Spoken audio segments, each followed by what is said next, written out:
Acts 18, 1 through 28. After this, Paul left Athens and went to Corinth. There he met a Jew named Aquila, a native to Pontus, who had recently came from Italy with his wife Priscilla, because Claudius had ordered all Jews to leave Rome. Paul went to see them, and because he was a tent maker, as they were, he stayed and worked with them. Every Sabbath he reasoned in the synagogue, trying to persuade Jews and Greeks. When Silas and Timothy came from Macedonia, Paul devoted himself exclusively to preaching, testifying to the Jews and that Jesus was the Messiah.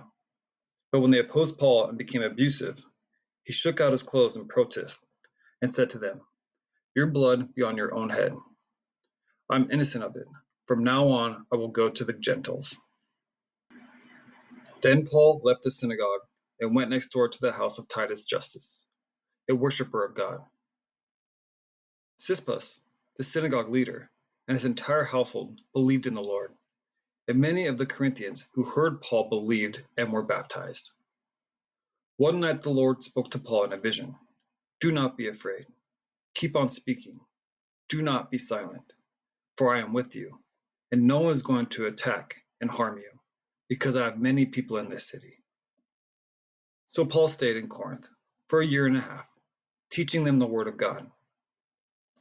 While Gallio was proconsul to Achaia, the Jews of Corinth made a united attack on Paul and brought him to the place of judgment.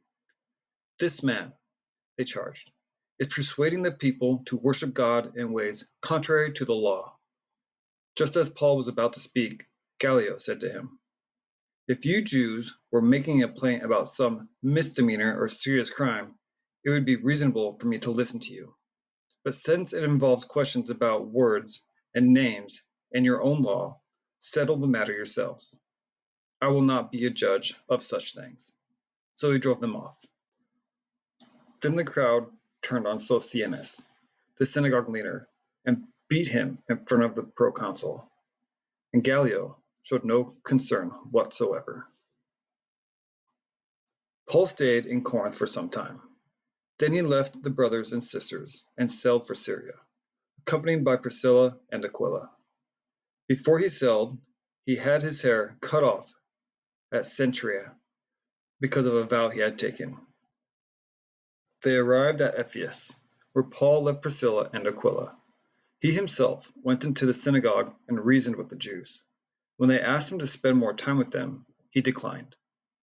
But as he left, he promised, "I will come back if it is God's will." Then he set sail from Ephesus.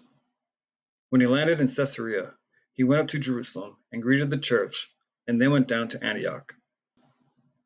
After spending some time in Antioch, Paul set out from there and traveled from place to place throughout the region of Galatia and Phrygia, strengthening all the disciples.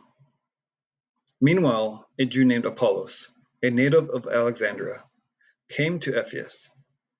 He was a learned man with a thorough knowledge of the Scriptures. He had been instructed in the way of the Lord, and he spoke with great fervor and thought about Jesus accurately. Though he knew only the baptism of John, he began to speak boldly in the synagogue. When Priscilla and Aquila heard him, they invited him to their home and explained to him the way of God more adequately.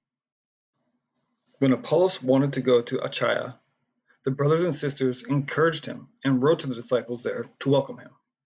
When he arrived, he was a great help to those who by grace had believed, for he vigorously refuted his Jewish opponents in public debate, proving from the Scriptures that Jesus was the Messiah.